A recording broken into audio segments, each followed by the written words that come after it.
come on, man. Let's have some fun. All right, Sunday night here, live from Jeffersons, 6 p.m. for our final edition of the Jag Connection this season, unfortunately. Jags drop a heartbreaker, 35-31 on the road at Saraland. Different game from last year, but still started off a little slow, but you got to be proud of the way the guys responded, and they did. After those first two drives, it became the true heavyweight fight everybody expected it to be. It did. I mean, our kids did a really good job preparing. Our coaches did a great job preparing, and you know, the first couple of drives, it kind of took us a minute to kind of get used to their speed and size and everything. But after that, you know, our kids reeled off 17 unanswered points and took the lead in the halftime. You know, and I wish there was something I could have done differently and pushed a button or done something different to help us get over the edge. But it was a heck of an effort, a heck of a ball game, and you know, it was two heavyweights fighting, and I don't think anybody expected that except the guys in our locker room. So, really proud of the effort. You know, I hate the seniors, you know, going out like that. I wish we were still playing, but, you know, life moves on. And but I think it's going to take a little time, but I think we'll eventually be able to look back and really appreciate, you know, what these kids did. Going back to last year's game, you know, you 12-0, you deserve to be there. But this year you felt like the kids believed it maybe a little bit more, that they are one of those true heavyweights in the state. Did you feel that a little bit different from year one to year two playing Saraland in the playoffs? There's no doubt. I mean, from the second we got off the buses, I felt like our kids felt like they were going to win the game. You know, and last year I think it was more of a, you know, just the newness of everything, kind of wide-eyed a little bit. But this year, I mean, these kids, they expected to win. You know, and you know, they got after it. They weren't scared. You know, they did everything we asked them to do. We couldn't get it done, and they made a couple more plays than we did. Yeah, you mentioned kids getting off the bus. All accounts, I talked to some players and some coaches throughout the week, and the kind of the two words everybody used to describe it was focused and relaxed, that you were treating it kind of like you asked a faceless opponent, just any other game. And I really felt the relaxation when they got off the bus, and I mean that as a compliment. You didn't feel like the game was bigger than anybody. They were there to do a job. They were confident. They felt they believed in the game plan. They believed in each other. And you haven't really felt that years past in the playoffs, even prior to your tenure. Well, I don't know. I mean, I think our coach, like I said, do a really good job of preparing them, you know. And when you feel prepared, there's no reason to be nervous. You know, you always have butterflies. And if you don't get butterflies, you know, that's a bad sign. So just butterflies are natural. But, you know, these kids were prepared. They were ready to go, and they were very confident. You know, we've been in some heavyweight fights, and we had a bunch of seniors and senior quarterback and seniors on defense, up the middle and inside linebackers. And, you know, we were surrounded by a lot of kids who've been there and done it. So there was no reason to be scared or nervous or nothing like that. And the kids went out there and they laid it on the line. Statistically, they had to pass the ball a little bit more than they usually like to beat you in the game. And I think you did a good job taking away their run and forcing them and then adjusting to what they did. What did you see from a defensive standpoint? Because it looked like you took them out of their game a little bit there in kind of the middle quarters. Yeah, I think so. I mean, we were having some misfitting early.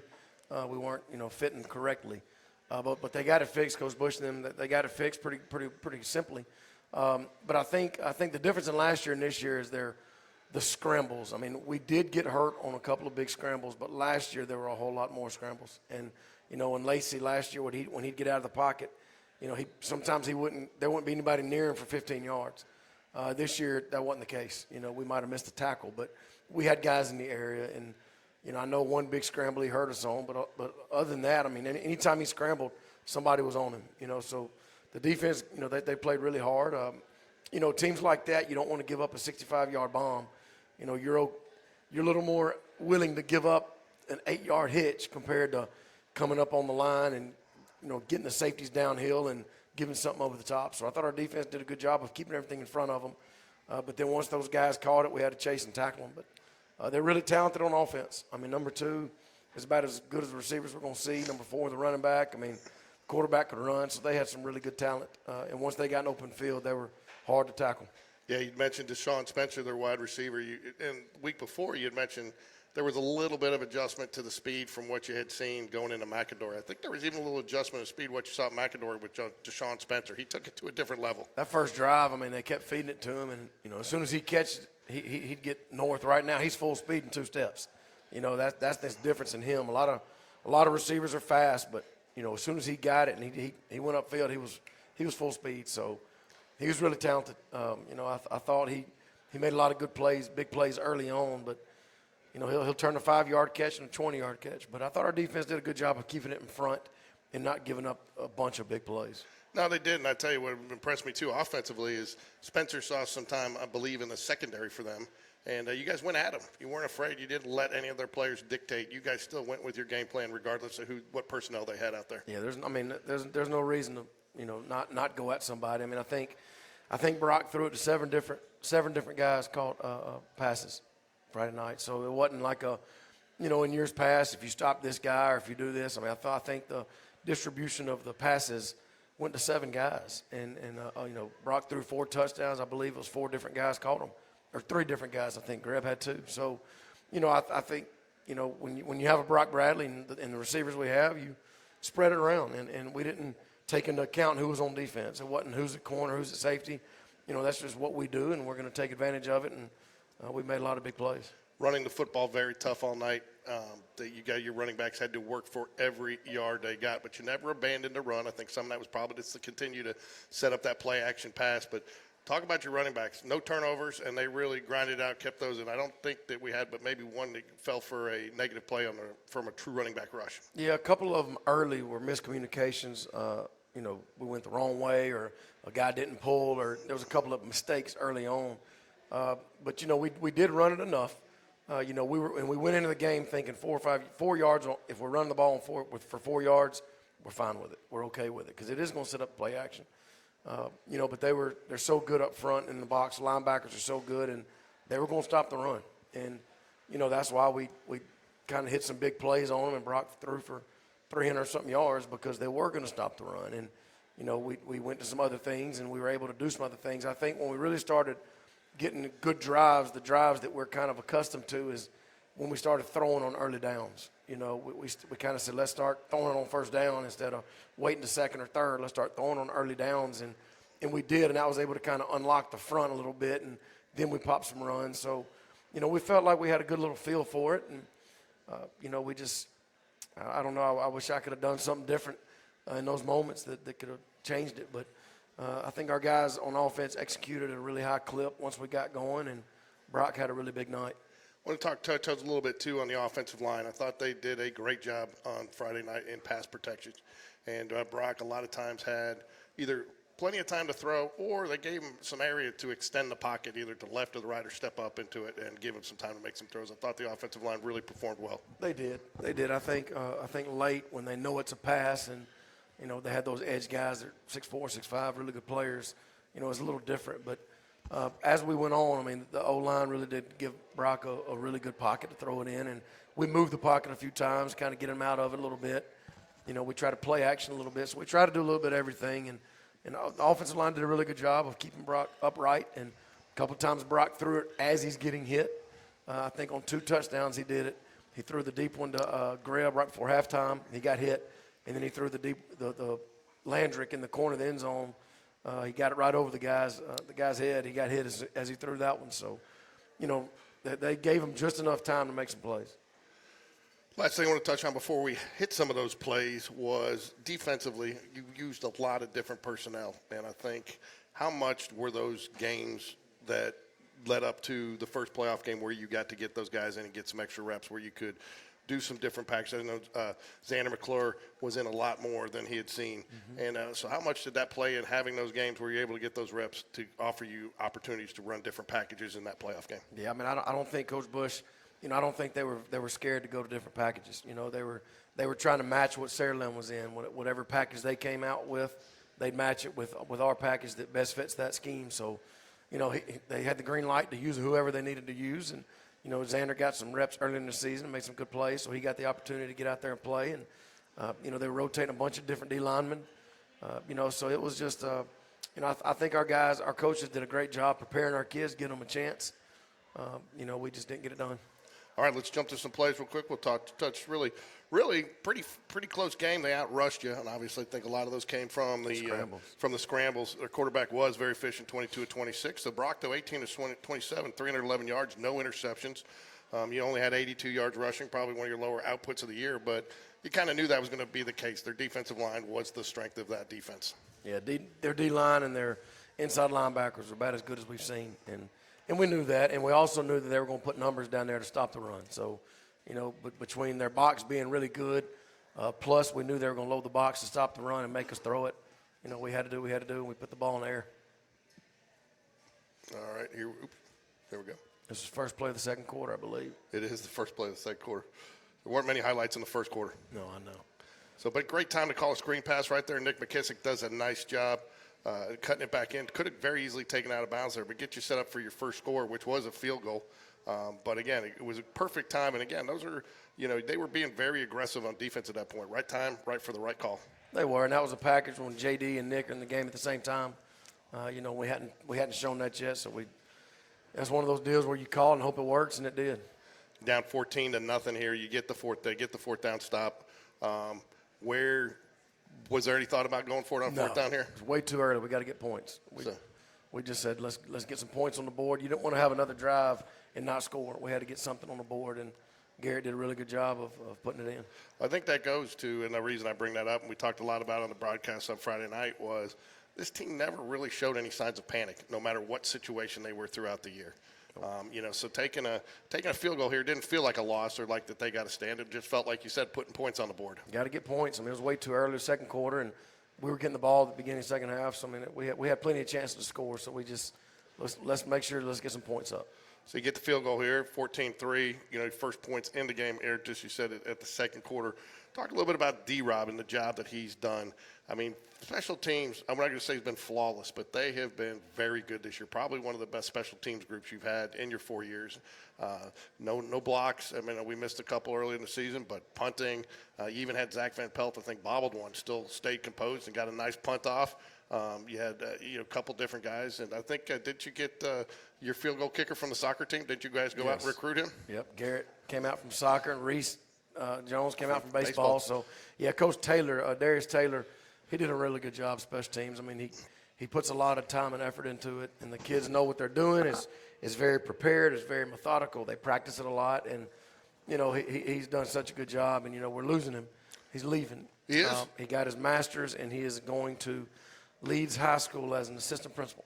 Wow. So he's getting in administration. So, he's going to be leaving probably the next couple of weeks. So he's already been approved and all that. But he was approved back, about a month or two ago, but he wanted to finish the season. So he finished the season with us, and he's a special, special guy. And he's been here a long time. And like I told him, he got to coach all three of his sons, and there was a couple of years there where he had all three of them on the same team.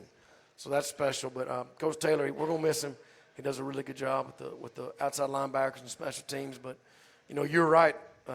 We had very solid special teams all season. And something that you could rely on. I mean, it didn't look like you hesitated for it. That's why I asked you, because at the game, it looked like you didn't hesitate. You knew you were going for a field goal as soon as we didn't get it there. Yep. And a lot of confidence in special teams. No doubt. One other person we would be remiss if we didn't mention there is Jack Lutenbacher. Phenomenal job snapping the ball this year. Yeah, I don't think he had a bad snap all year. He did a really good job, especially on punt. But Jack, we're going to miss him for sure. Maybe we can get him snapping down at Alabama, because apparently the snap was high yesterday.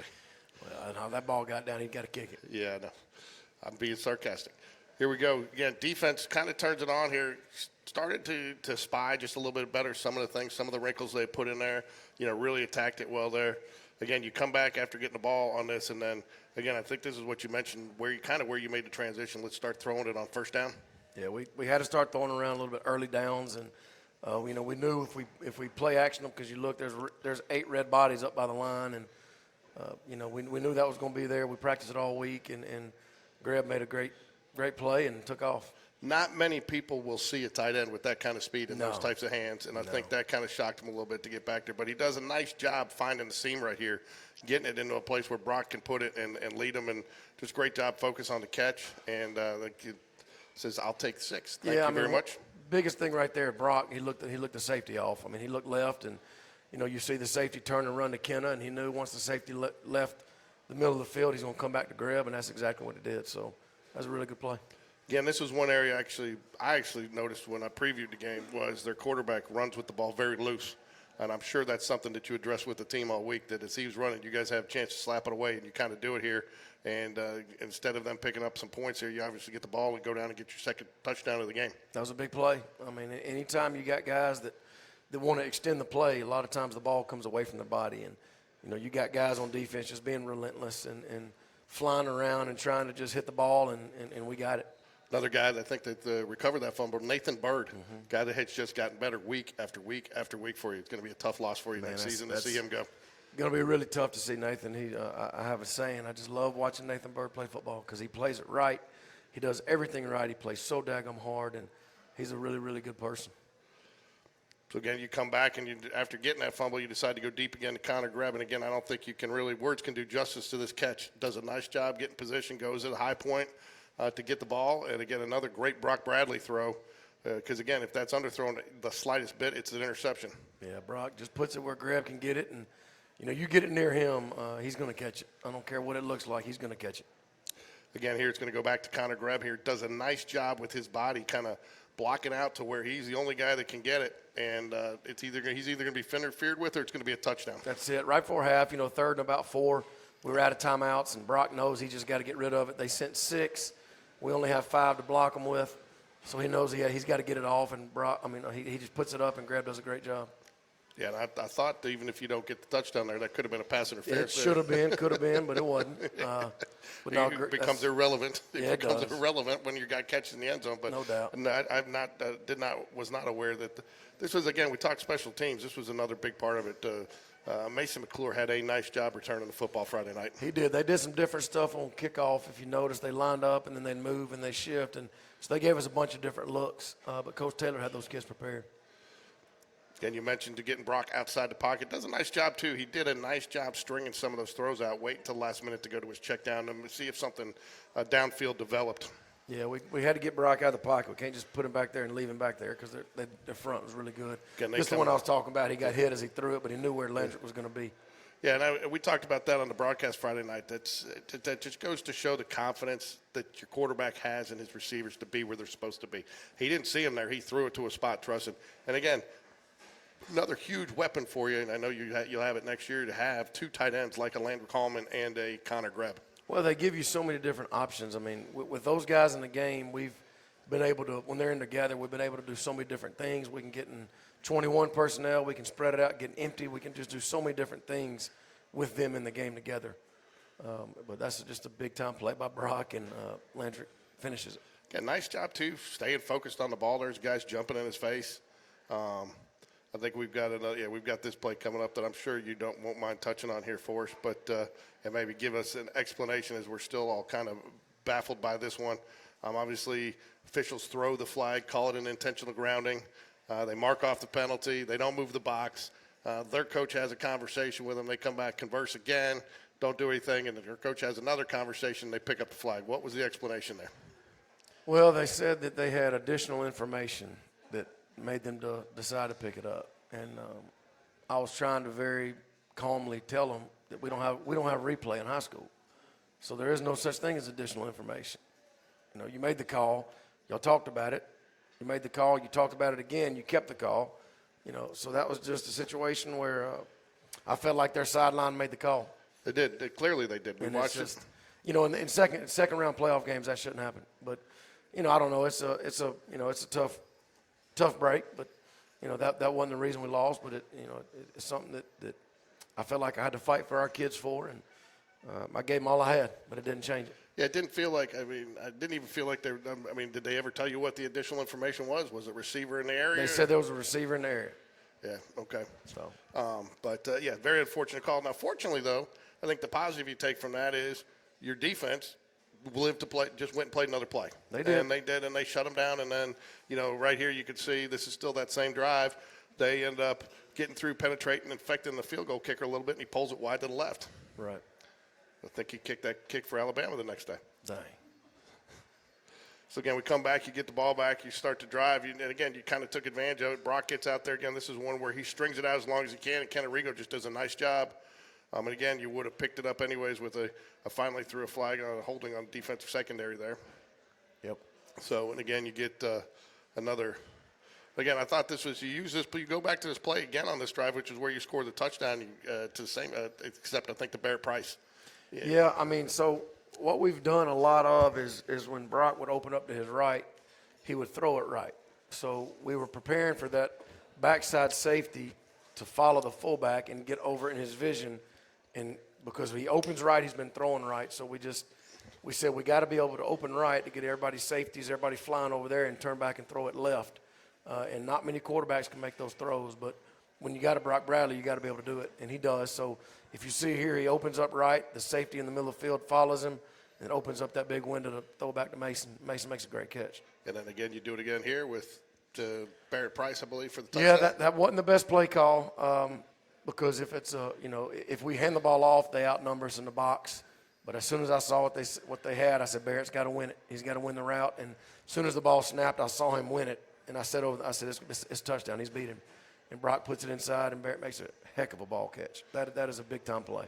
It is here. I think you got the last play here.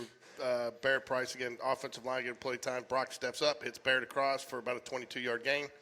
And then that will, unfortunately, after that, 2 sacks, and that it did it for the night. And kind of, again, no moral victories. I think we've talked about that many times. But I felt like, though, the Jags walked off that field with a sense of pride.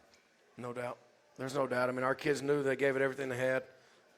We were a couple plays away, and we still, even the last drive, we had chances to win. And like I said, it's going to bother me. There's a couple of games in my 25 years I've been doing it that I just don't forget, and this is one of them. I don't think I'll ever forget it, and I wish I could have done something different and pushed a button here and there. But at the end of the day, these kids have done a lot, especially seniors.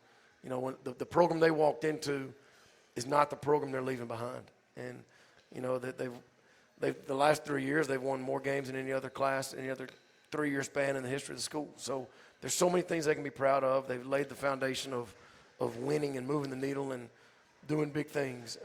So everybody, it was good that we pulled up about 19 freshmen the last few weeks to go through practice and playoffs, and they got to see what it's supposed to look like, and unfortunately, when these seniors were freshmen, we brought them up.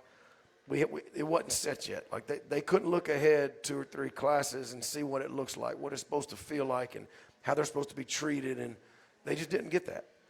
But they definitely gave that. So when these freshmen came around, they were treated the right way, and they weren't bullied. They were just felt like a family. So we're gonna miss these seniors, man. But they gave a lot of good memories to this school. I texted with Brock a little bit over the weekend and told him, that there was, what he did for that program goes a lot more than the W&L column, even though he was very successful there. The most successful 4-year group in the history of Spain Park football. The last 3 years, and he is the winningest quarterback in Spain Park history. And I got the feeling that they take a lot of pride out of that, but I got the feeling in talking to some players, and I got to ride the bus back on Friday night, thank you very much, and got some pizza, a couple of pieces of pizza, and I got to enjoy that experience, and it was fun. But talking to a couple players on the bus on the way back, they take a lot of pride in where they're leaving this program. And I wouldn't say more pride than they would have in a state championship, but a lot of pride. And I think they will feel the success of years to come based on what they've done to some and still feel a part of the program. Well, it's funny, man, because I've gotten texts from some guys, our former players over the weekend and before the game, and everybody's watching. All the guys that have been here before have watched. And one of them was, like, really upset yesterday that he texted me. He said, Coach, I'm sorry, man. I watched the whole game. This, that. And this senior group's going to be no different. It means a lot to them. And when it means a lot to you and you put a lot into it and you see the fruits of your labor, it means a lot. And these guys, they've done it. They've got the program where it is. And there's younger guys that look up to them. And they don't resent them. Like there's been times where, we had some guys that they may have been good players, but a lot of the kids didn't necessarily respect or didn't like them. And this senior group, it's not like that at all. And it just goes to show our culture of our families. And, these kids aren't good kids because we coach them. They're good kids because they come from good families. And we're just blessed to be a part of their life, and we're blessed that they gave what they gave to each other these last 3 or 4 years. And they're leaving a really good group behind them. You want to? This is one of our favorite times of the year. It's not actually. It's kind of a bittersweet moment because we typically do it the last program of the year. But you want to go ahead and get your dad, bring him up here, let him talk a little college or high school football with us, and fans seem to like it. He's kind of a staple in that end zone. People know who he is. And you can do that at your own We can do that on ours. Yeah. Why don't you go get him, bring him up with us, All and right. we'll talk. We'll wrap it up. We'll wrap up the season. You can do it at your own peril, I guess. We'll give him a second because he's ordering. So we'll let him eat his food. But hey, If this thing's live now, you don't have a beep button.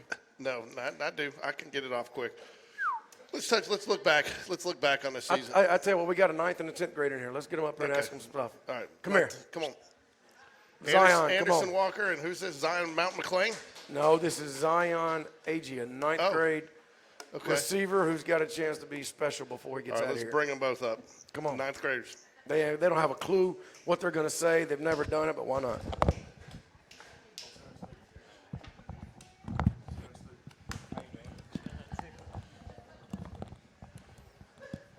So we got Anderson Walker and Zion Agee. Nice to meet you. Nice to meet you. I remember your name because we'd called your name quite frequently, I believe, when we did the freshman game this year. Yes, sir. Is that not correct? Yes, sir. So you play wide receiver? Yes, sir. And Anderson, what are you playing this year? Safety. You're playing safety. Yes, so you're sir. filling in on your brother's footsteps, huh? I am. He I get a lot of coaches telling me that he was a hard player, and I just want to be like that. So it's good. He set the foundation very well. This is not your first time on the air, though, with me, isn't it? You did a baseball game with me, I right? did. So, I called a baseball game. It was pretty eventful. It was I think an area game or a playoff game against Hewitt, and That's I think right. we ended up winning. So that was a fun time. so Zion, did you get to come? Coach V talked about bringing up some of you freshmen to help, and I know with your speed and agility, you were probably used on the scout team some. Yes, sir. So what did that mean to you to get called up as a 9th grader to kind of help the team prepare for the playoffs? It was special to me. Very good experience. I gotta thank God for that, and it helped me look on to like what I can look up to, especially looking up to Kenna and Mason McClure. Looking up to those two, it's like, wow, I could really use that for motivation and keep moving. So you said 8th and the 9th grade. You're 9th grade, aren't you? Oh yes, sir. I'm a sophomore. What are so you? 10th, 9th. Oh, He's 10th, freshman. 9th. Okay, 10th, 9th. Okay. You said 8th, 9th, and so I got confused for a second. And that's not hard to do, to confuse me. So what about you? Did you come up as a 9th grader and help the scout team some? So I did not, but this year I did both scout team and got the benefit of the scout team. And from both sides, I can say it's very important. From a scout team player, it's just reps because you're going against the ones of the team, so that improves you in that way. And then also when you're with the ones defense, what they do and their like the tenacity of those scout team players helps a lot. It's really a game changer because when you face like number 2 like Saraland, when he's going really hard, you want to see that in practice, and that helps a lot. Yeah, so is that because you're a JV player? So Yes, sir. you did get to travel with the team and stuff on Friday nights Yes, and sir. stuff like that. Okay, so yeah, you kind of mentioned that. Do you think going up and getting that varsity experience, even as a scout teamer, is going to help you be a better player next year because you're going up against the ones and trying to make them better? I mean, definitely. It's definitely going to help me in the long run, especially it doesn't even matter being on scout team, even being over there with the starters. And when I am on the scout team, I do get to go rep for rep with the starters on the defense. So it helps me with my physicality, getting off the line faster, because when you're playing freshman ball, it's like it's not the physicality is never the same. When I got out there, I got scared first time because I got jammed up real good. And it was like, wow, there's levels to this. So talk real quick. You mentioned the getting jammed up and stuff like that.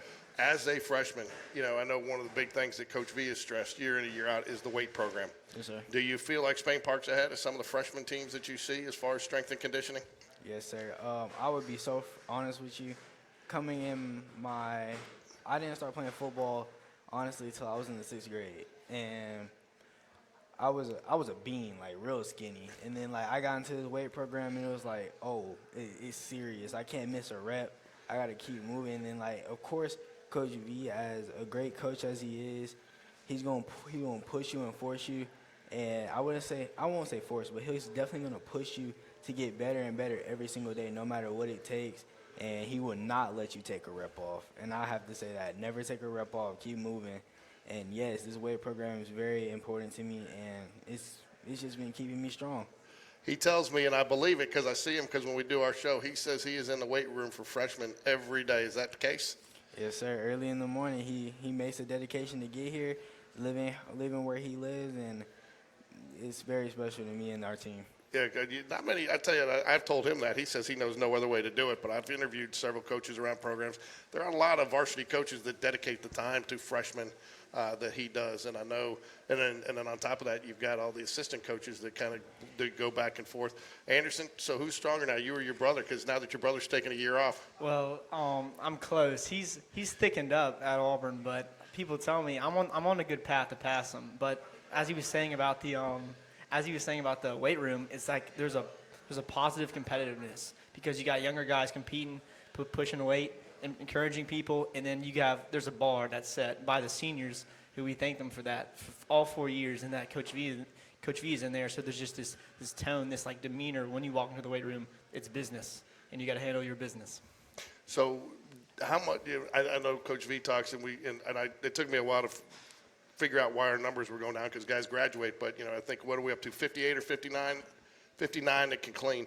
You guys see those boards up there. Is that something that you guys are mentally aspiring to as you guys see it every week? Of course, you got people like Brady Heath who just wake up and just whoo. And then you got people like me who more of an alpha jack type of person where I'm a smaller dude, but there's still attainable goals on there for my body weight and strength. And I think that's very realistic, and it's a goal because my brother was on it, so I have to pass him. So Zion, what about you? Looking up there at the chart and just being able to be like, you know what, I hopefully, prayerfully, I could look at myself and surpass some of these dudes on this chart and keep moving and moving. And it's like, we did have one freshman on our team that did end up getting on the chart, Brian Chong. Okay. And he pushes weight hard, and it's like that. It's a very bright inspiration, especially when you see people up there like what's his name? Linebacker. EJ. There you go. Yeah, when you see people like EJ up there on the squat chart, and it's like, I'm a very big squat guy. I love to squat. And it's like, you know what, EJ, I'm coming for you. There you go. Yes, sir. So what's next for you? 7-on-7? Is that what you guys will start working towards? I know you'll have an off-season program here, but you'll start moving into some 7-on-7 work. Yes, sir. And have you done 7-on-7 at the high school? Like, you're a ninth grader this year. Did you participate in 7-on-7 last year with the high school? Yes, sir. I participated in Rising Spark, the 7-on-7 team, and I loved it because it was like, even at practice, we got to compete with the seniors, like competing with Brock and them, and it's like, it's fast-paced. So you got a couple good quarterbacks coming up now, and unfortunately we lose the legend, Brock Bradley, but Yes, you got sir. Nash, Crash Davis coming up who pitches. And then who was the freshman quarterback? Remind me, because he was pretty solid too in his own right. We had Luke Kramer and Makoa Rego. Yeah, both of them. And, I actually joked around with Rigo asking him if he could overthrow his brother, and his brother said he could. So he's got some arm strength. So as a freshman wide receiver coming up, you got to be salivate and know that you've got guys that would love to spin the ball. Yes, sir. Hey, Anderson, so what's up next for you? Baseball? Moving to baseball? So baseball. I'm excited. What position are you going to play this year? Middle infield, but if they need me to play somewhere else, I will. But middle infield is primary. And so you'll be with Coach Whitaker and Coach Jones out here this year. Yes, you sir. got Taylor Jones' dad going to help out a little bit, bring some of his collegiate baseball I know he expertise. was very experienced, pitched at Auburn, so it'll be another side, another voice, good guy to coach. And then you also work with Coach Spencer, Coach Whitehead, Coach Smith, all of them good minds of baseball. I'm excited to see where the season goes. I think we have a good, strong team.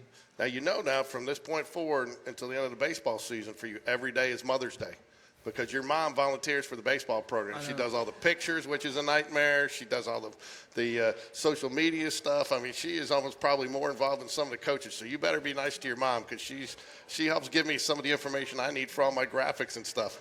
I'm very grateful for her. The fact that she does all this stuff for the community and our family, she doesn't get enough love. So we're very appreciative of her. And I'm not sure your dad actually has a job because I see him more at Spain Park than I do anything else, and he's on the booster club for baseball and football. And so your parents are both very involved in Spain Park athletics, and so we appreciate what they do for the community. Zion, what are some things as you go into the offseason that you sit there and say, I need to improve on to elevate my game? Definitely as Coach TJ tells me, he tells me that my off-the-line work needs a lot of work. Working on reading the DBs and trying to blow past them is a big thing that they tell me I need to work on, and I will continue to do that. And another thing is really just keep your head strong, trying to stay in the books for real, And that's another big thing because before sports, it got to come school. So trying to stay in the books. That's good. Yes, sir. That's a good attitude to have because, you may not always have football, but you always got your brain, right? Yes, sir. Anderson, what about you? What are some things that you want to improve on next year in the off season? Just improving in the weight room, getting bigger, getting better feet, and growing into a 6A, 7A football player body. I think also every week there's a lot to be demanded from the team wise on scheme and game plan. You have to be prepared in that, and then also being there for my teammates to help them out because you got to drive the boat on the field, as Coach Bush says, and I think that's very important. And I want to be reliable on and off the field, whether that be cheering on or out there making plays. There's one more coming up behind you too, right? Yes, sir. And who is that? What's his name? Nolan. He's in Zion's grade. He's a ninth grader. Yes, sir. So what did he play this year? He played defensive back. He's crazy. 120 and throw it all at you. Willie? So. Now, do you guys go up against each other in the yard to try to make each other a little bit better? We do. He thinks he can take me. Sometimes I let him win. Well, that's what I tell him. But he's pretty good. He's definitely competitive. From Tyler to him, they used to team up on me. Hated it. One hold me down, one would tickle me. So that got me right there. I still have scars. Still have scars, but Yes. But you play well. Okay, guys. And then last thing I want to ask you is, what's it mean to a receiver that's coming up when you see an offense like Spain Park runs, where you got 7 different guys that catch the ball? A lot of high schools, they got one guy that they go to the whole time, like Benjamin Russell. So what's it mean as a receiver? Do you guys just all know, hey, we're biding our time, we're going to get our chance? Yes, that's a very big thing. Communication on the field too, and even like if Mason catches the ball, I know, hey, I gotta go find somebody and put them on their head, go block. Or it's a really big thing because like you don't want to pout. That's one thing. Keep your head in the game. Don't pout. Stay strong with it. And it's like when one of your homeboys catch the ball or one of your teammates catch the ball, it's like be proud for them as if you caught the ball. And it's like keep moving. It's like to have this kind of offense that we have, I know we can be strong in the future to come. I'm going to follow up on that. I know I told you last question. I'm going to follow up on that because we talk about that every week, and I don't know how many of these shows you watch, but one of the things we really highlight every week is how the receivers block, because I know that's a big deal. And then also the same thing, I see guys celebrate more when their teammate gets a touchdown than they do sometimes. Is that something that's emphasized from the coaching staff, or is that something that's emphasized from just inside your position group with the players, or a combination of both? It's a combination of both. Like, it's a combination. And when you see one of your friends score, it's like, dang, it's like, this is amazing. We just put points on the board, and it's like you're not just scoring for yourself, you're scoring for the team. And then coaches put it in your head that, hey, even if you don't touch the ball, I still need you to go find somebody to go hit, go block, and finish through the whistle. And that's something I've learned throughout the years of me playing football. And going off of what he said about upperclassmen just showing you what to do and setting the standard, I think that this class has set the standard. A junior told me that this year, a tragic loss, it hurt a little bit more just because of how tight the team was. I think that just goes to show that the time and the effort that the upperclassmen put in on both sides of the ball, I can say for the defense, just of what they did, what they poured into us as sophomores and juniors, and I think we'll be better because of that. Well, that's good. Well, thanks for joining us today, guys. We know we'll be calling you both y'all's names a lot, and hopefully we'll have you on the Jag Connection some next year to talk about how you guys are doing. Yes, sir. So, and it sounds to me like you might be seeing a little bit of JV and varsity team next year. Yes, sir. Hopefully. Good luck, guys. Thanks. Yes, And sir. stay on those books. Yes, sir. Yes, sir. We'll bring Coach and the coach back up. So impromptu. Susan Walker's very happy that she didn't get called up impromptu, so that we brought her son up. She wouldn't have come, I don't think. We'll give him a second to get up here. You already look skeptical. You're not sure what you're going to get? No, we're not. Hey, so how do you replace D-Rob? Do you get to hire somebody? Do Yeah. you have to Yeah, bring someone? We feel like we got a pretty good replacement. It'll be board approved next month. Oh, really? Couple Okay. weeks. Yeah. Okay, so that's already been in the process. Yeah, it's hard to replace and Taylor, not D-Rob. Oh, sorry. D-Rob's I'm still here. sorry. Yeah, I'm Yeah, sorry. Taylor, it's hard to replace, but we feel like we've hit a home DT. run. Yeah, So, sorry, DT. A little misspoke there. Hopefully I don't jinx it for you. yeah, we feel like we've hit a home run. We'll see. Oh Lord. He's getting you dressed. Pop, how you doing? I'm doing good. Just on the record, I said it wasn't a good idea, but here we are. Yeah, it's always a good idea. Everybody loved it last year. Everybody loved the stories you two tell each other and the way you guys went back and forth. So, Okay. Pop, you've seen this program over 4 years. You've seen a lot of changes. What stands out to you the most? First of all, thanks for having us here. Just the organization. I mean, just the dedication, the organization. I mean, he's my son. I'm gonna speak very highly of him. But he's done a tremendous job, and coaches, staff, the staff he's got is, I mean, from O-line to defense court, whatever. He's got a great staff, and they just do a tremendous job, and they all just so cohesive. And I usually park up on the hill during practice and look down at practice, and I mean they're running around. It's like a fire drill. I mean, it's just, but everybody's getting their job done, and but everybody's getting reps. That's the thing. Nobody's being pushed off to the side. Everybody's working. It's just organized. And he loves the kids, and that's something about coaching that if you don't, you need to get out. You don't love the kids if you don't love watching them get better, stronger, and all that stuff, and maybe catch a pass every now and then. Just if you just get them better, to be better people. That's the thing I'm seeing from him. Just hearing these two kids talk here, I don't even know them.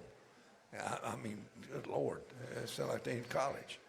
Yeah, they do. They just ramble, just keep going. I'm thinking, wow, there wasn't a whole lot of and all that stuff, They just go. So parents are doing a good job with them, but I just love watching the organization. You see things that the staff, the first aid bunch, the trainers, and Coach T and all that bunch. Everything's boom, boom, boom. There's not a whole lot of guesswork. How much has the game changed from when you coached to today? I mean, now you got RPOs, you got all these different. I mean, it's a lot more complex. It is. RPO stuff and run pass option, and back then I think we called it wishbone. No, it's changed a lot. I mean, it's wide open more. Back then it was the wing tee, the I formation, 38 toss sweep, and all the things they do, and the wing tee with a waggle pass. And it's changed so much now. They spread you all over the field, and sometimes they spread you almost off the field like Oklahoma did against Auburn, but that was illegal. But anyway, it's wide open. I mean, I've just never seen this. Just now they talk about all these analytics and this and that, and I use paper and pen. I break film down with a 16 millimeter. You hear that sound. And Tim used to see me at home, and EJ, and they'd watch us do films. And then we got high class and went to what do we call those? DVDs. Show, whatever. And you'd have to drive over to the other school to exchange them, right? Well, we had to go after the game on Friday night. We'd have to drive to Smitty's on First Avenue by Woodlawn and wait on the film to get developed, and we'd go get us a Coke or something somewhere and come back. Yeah, Coke. And and we'd come back and get it like 2 a.m. So I mean, and now he said, "Pop, I've got you on huddle, and I watch films every day." Do you really? Yeah, really. So how about this? The week of the McAdory game, it was Tuesday or Wednesday. He calls me, I don't know when, that night, I don't know. He said, hey, make sure the linebackers, when they're rushing the quarterback, make sure they don't leave their feet. Don't let them get tricked by the quarterback pumping. And sure enough, on third down against McAdory, we had a blitz, linebackers coming flying through, and the quarterback pumped. Our linebacker jumped, and he took off. And the first thing when I saw it, I'm like, oh, man. Did you look down in the end zone? No, I didn't have to. I was in my golf cart. I didn't have to look. I said, I'm going to hear about that later. Because he told me on Tuesday or Wednesday, I guess he saw something on film, make sure they don't jump. Because he watches our practice film, he watches the scout film. As soon as it happened in the game, I just put my head down. I'm like, yeah, I'm going to hear about that one. Does he help you? Does he help you with any game plan preparation? And when he sees something, he definitely lets me know it. And it's fun having him call, and he'll ask when's the film up. I'm like, Pop, it's coming. Like, it's coming. Is that why Danny Spencer was so deliberate about loading it on the bus on the way home to make sure that Pop could see it the No, next morning? our coaches wanted to grade it on the way home, but But no, it's good having him. He'll sits at his kitchen table and looks at it on his phone. So we used to think we were high tech at Fairfield when we bought a big CD burner. It's like a big deck where you put the master in, you put 5 or 6 underneath, and they all burn together. We thought we were something, so we pass them all out to everybody. Right. And but now it's just so high tech. Now you just open your phone and watch. So but it's right at his hand. It's at his fingertips. If he had had the golf cart down at Saraland, do you think he would have been out there discussing that additional information? There's no doubt. I'd have to go around to their side. No, I'm pretty sure if he had it down there, Dr. E would have taken the key. Yeah. Says, I know we had that incident one year. Talking just father-son bond. I think a lot of people, this is something special that you guys, most kids don't have this with with their parents, and it's something that you guys can continue to do.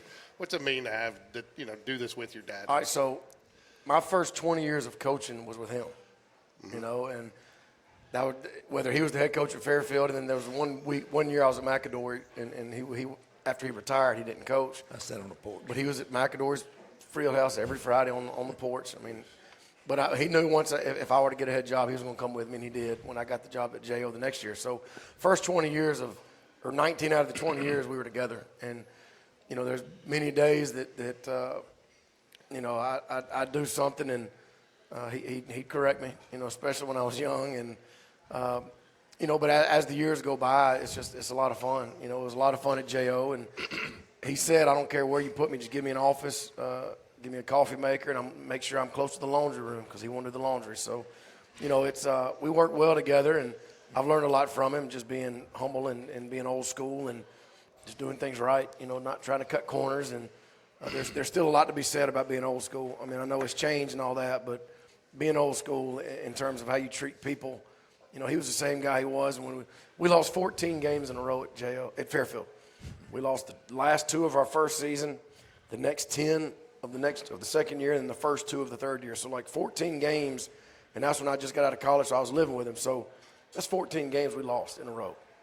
But he treated people the same during those 14 losses as he did when he was the coach of the year. We were 11-2, 10-2, he treated people the same. And that's kind of what I've always tried to model myself after. So it was special. And it's fun having him around now. And sometimes he gives his 2 cents, and sometimes it's not asked for, but I got to swallow and I got to take it, just because I know he means it and it comes from his heart. But I got to say this: when I first got the job at JO, Mom sat him down. Was like, all right, Tim's the head coach, and I know you're going to be working with him, but he's going to make decisions, and you might agree with some, you might not, and I'm sure he's going to ask you your opinion. And she went on this whole 5 or 10 minute monologue, and Pop's just sitting there listening, didn't say anything. So after she got done, his only response was, "You're right. He is the head coach, but I'm still the damn daddy." So he heard nothing what she just said. He didn't hear anything. I did. He heard nothing. But it has been special. It's a whole lot of fun.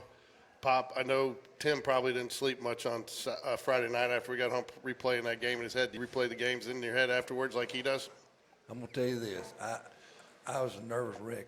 Anytime we played a game, coaching, he was calm and cool, and I was a basket case almost, and I had to really cover it up so the kids wouldn't get nervous.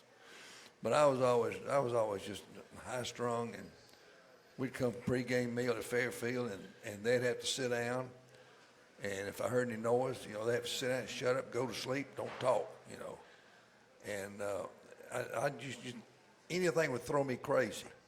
But after a game, a big loss, it would just eat me up. And he had some. He's going to remember this one for a long time too. But the one that got me, we went to the 3rd round, I believe. We went to Athens, and He's already shaking his head like he knows. Yeah, we went to Athens, and if we win that one, we got a good chance to make it. I don't know if we'd won it, but officials, and we talked about officials earlier tonight, and God love them. I'm not a real fan of them, but there are some good ones, but some of them are horrible. But anyway, his 3rd is long, and they pushed. Our kid barely touched the quarterback, and he went down, and here it went. They went the flag first down. They went and beat us. I knew we were in trouble when we walked up. They were stretching, and the little Athens kid stretching. He said the officials came walking up in like a pack, and He said, "Hey, Mr. Jones," and I said, "Uh-oh."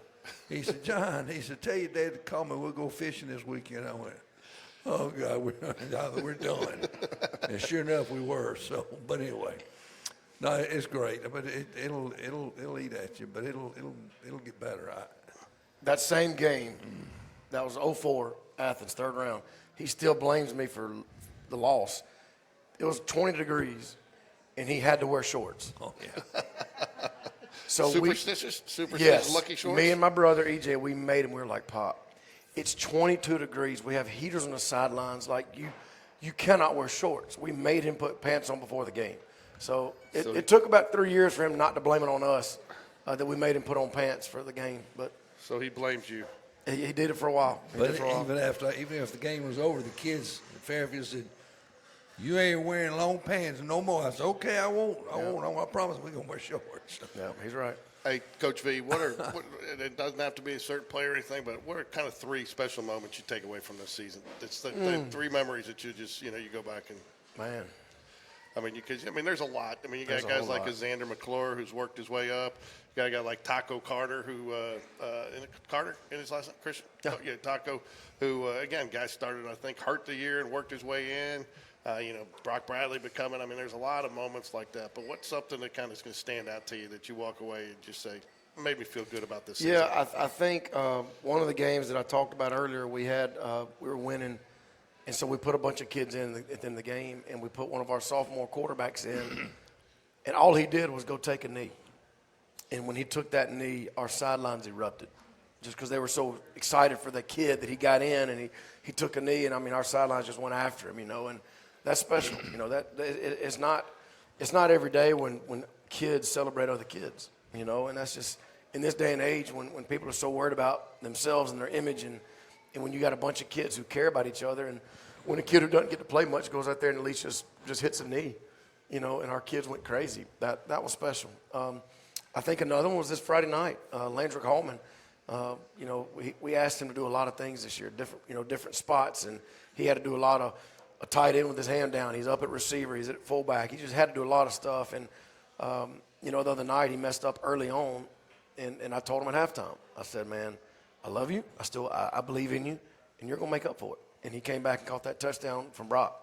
So that's whenever you get moments like that, and then Xander McClure gets a pick, and he takes it back to the house, or a big return against, who was it, Gardendale? Yep. I think. There's so many – that Joe Cross gets a pick against McAdoo and lays on his back and holds the ball up. Like, it just those are like little things that I'm always going to remember, about this group. And Hudson Reed, going out for the coin toss. He's one of the smartest kids we have, and he screws up the coin toss. We talked about that. We got I'm that like, story last week. how do you do that? He's like, "Coach, no, just be quiet, stop." And then he recovered a fumble, and after that he said, "Coach, did that make up for it?" I said, "No, it did not. So stop asking." But old lineman scores a touchdown. So there was so many different things that this year that's just special. And my wife mentioned it earlier that it was like so many different people caught passes. Yeah. Like there's so many different kids that were catching the ball and running the ball. And Brock did such a good job of distributing all over the field. And it's not like 1 or 2 guys had good years. We had a lot of guys had good years. So it's just. I don't know if you can put your hand on 1 or 2 things, but just really proud of where our program is and where it's come. And but the biggest thing is how we've done it. And I think we've done it right. We've surrounded the kids with coaches that love them and that work their butts off, and it shows. Tell you, one of mine's talking to Coach Moore on the sidelines the other night, and I think your wife had the same chuckle I did, calling them piglets last week, and finding out about the piglets on the air. Oh yeah. He talks about the hogs and the 9th graders are piglets. So it's but those piglets got to grow up. We got to throw them in the fire next year. So they've got about 8 months to kind of prepare themselves to be the next group. So. Hey, Coach, have you ever, when you were coaching all those years, were the kids, did they ever enjoy playing offensive line as much as they do for Coach V here? No, it's not Coach V. It's Coach Moore. Let's make that Coach perfectly Moore. clear. Coach Moore. It is. He's the. No. He played left tackle for Southern Miss with Brett Favre. Okay. And so we always say, man, you got what's it? The concussion stuff. I know what you're talking about. Protocol. Yeah, I know what CTE. I'm like, man, CTE. you got, because he's like a child. Yeah. but they absolutely love him, and he is the best offensive line coach I've ever been around. He does a great job. What's a moment you had this year, Coach, that you saw on the field? You're just like, wow, I can't. You know, you've seen him week in and week out. You know, what's something that really impressed you this year that, you know, that you saw this team develop into? Just the way they interacted with each other. You know, they were happy for each other. If somebody scores, somebody got a fumble or a pick, they're all happy for each other. The game we played a couple of weeks ago, I was in the end zone with the golf cart, and my wonderful wife that takes care of me and makes me do right all the time, Denise. It's just we were playing, and something happened, and they started cussing each other. The other team. The other team. And I'm thinking, I told Denise, it was the second quarter. I said, this game's over. She said, what? I said, this game, trust me, when they start cussing each other, it's over. And it was. So they came back and beat them pretty good. So. And you don't see that. That's the thing that, No. that blows me away. I mean, a guy that makes a fumble, an interception, they're lifting him up when he comes off the sideline. That is Well, just that's what it's rare, about. and that's just a culture that.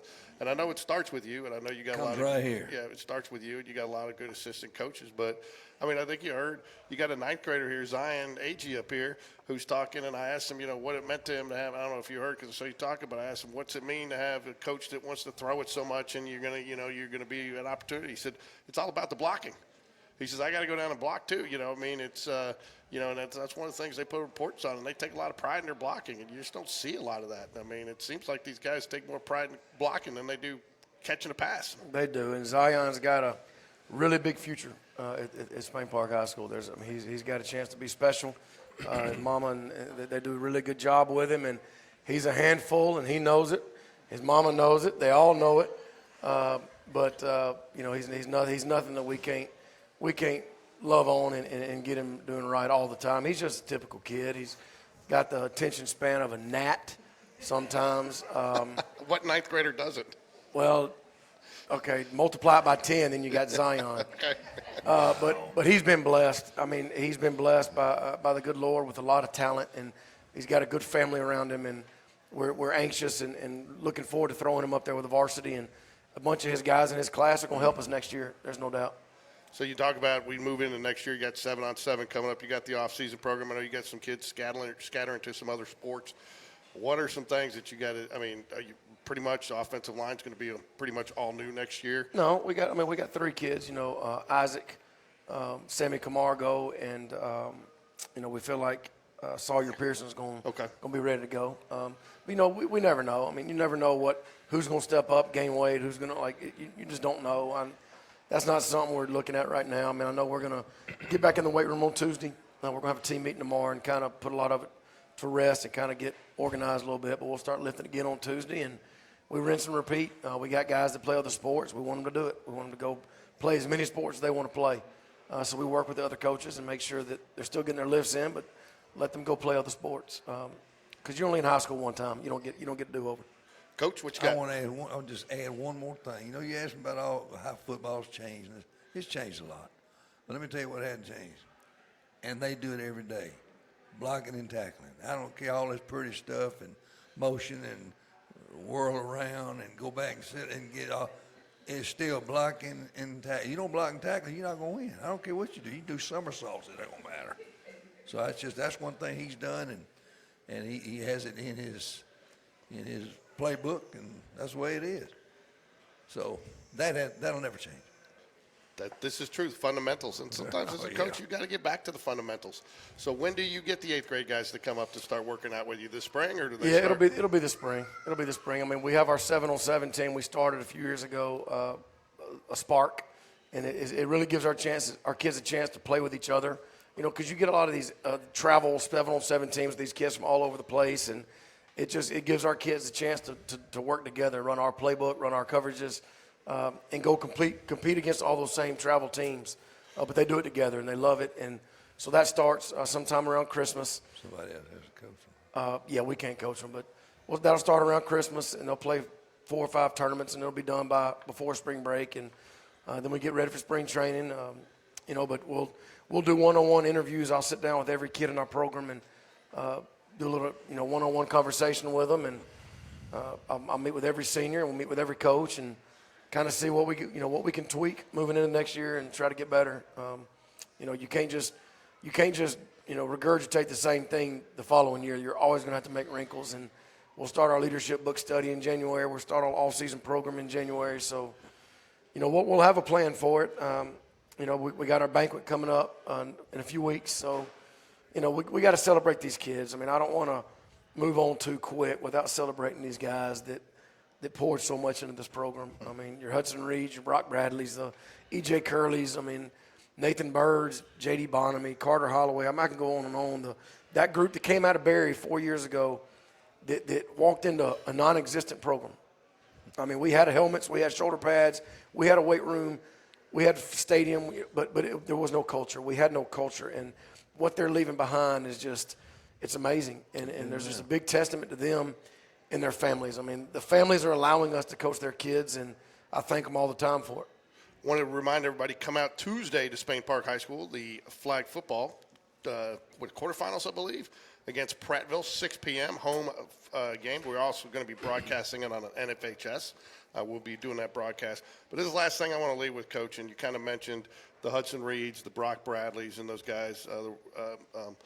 It feels like, and it's developed over the last couple of years, but it really seems like it's set in now that not only do they is an expectation set by you as a coach for the program, but that leadership, that senior group, the senior group last year, and it keeps seem to building that foundation.